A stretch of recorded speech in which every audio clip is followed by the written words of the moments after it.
उपरोक्त विषयांकित निवेदन सादर करण्यात येत आहे की महाराष्ट्र सरकारच्या 1 एप्रिल 2025च्या राज्य मंत्रिमंडळाच्या कॅबिनेट बैठकीत टू व्हीलर बाईक टॅक्सी धोरणास मंजुरी परवानगी देण्याचा निर्णय घेतलेला आहे। सरकारच्या या निर्णयामुळे ऑटो चालकांचा व्यवसाय मोडीत निघू शकतो, म्हणून हा निर्णय ऑटो रिक्षा चालकांसाठी अन्यायकारक आहे। मोटार वाहन अधिनियम 1989च्या ऍक्ट मध्ये मुळातच बाईक टॅक्सीची तरतूद केलेली नाही। मोटारसायकल हे वाहन प्रवासी सेवेच्या अर्थात परिवहन संवर्गात मोडत नाही। परिवहन विभागातील सचिव, परिवहन आयुक्त इत्यादी अधिकारी वातानुकूलित एसी थंडगार हवेच्या दालनात बसून आनंद घेत मोटार ऍक्ट 1989च्या अधिनियमांचा भंग करीत टू व्हीलर बाईक टॅक्सीचे धोरण बनवत आहेत। कर्नाटक सरकारने बाईक टॅक्सीस देण्यात आलेली परवानगी मान्य न्यायालय यांनी फटकारली। मुळातच राज्यातील ऑटो रिक्षांचा व्यवसाय पूर्णतः मोडकळीस आलाय।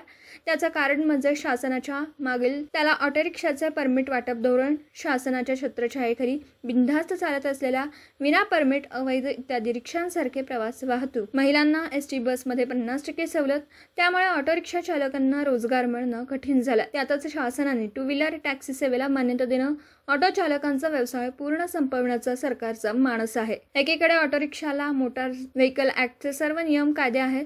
ऑटो रिक्षा चालकांना प्रवासी वाहतुकीचा 10,000 रुपयाचा परवाना घ्यावा लागतो। ऑटो रिक्षाला टॅक्स, इन्शुरन्स, दरवर्षी पासिंग, मीटर टेस्टिंग करावं लागतं आणि हे सर्व काही नाही केलं तर फोटोशूट, ई चालना उलट कोणत्याही प्रवासी वाहतुकीचा परवाना नसलेल्या विदेशी कंपनीचे टू व्हीलर बाईक टॅक्सी धोरण राबवणं ही महाराष्ट्र सरकार व केंद्र सरकारची दुटप्पी भूमिका आहे। संयुक्त महासंघाची मागणी आहे की सरकारने घेतलेल्या टू व्हीलर बाईक टॅक्सी धोरणास मंजुरी देण्याचा अत्यंत चुकीचा निर्णय तात्काळ रद्द करण्यात यावा, अन्यथा नाईलाजास्तव संयुक्त महासंघाच्या वतीने महाराष्ट्रात राज्यव्यापी आंदोलनाची तीव्रता वाढवली जाईल। याची सर्वस्वी जबाबदारी महाराष्ट्र सरकारची असेल याची नोंद घेण्यात यावी। सदरचं निवेदन देतेवेळी संयुक्त महासंघाचे महेश चौगुले, राजेश रसाळ, प्रकाश चव्हाण, तानाजी फडतरे, सुखदेव कोळी, रफिक खतीब, सलीम मलिदवाले, प्रदीप फराटे, महेश सातवेकर, मारुती सरगर, बंडू तोडकर, रमेश सातपुते, भीमाना यादवाडे, अमीन मुल्ला, विशाल होमोरे, लक्ष्मण शिंदे, वसीम सय्यद आदी उपस्थित होते। निवेदन स्वीकारतेवेळी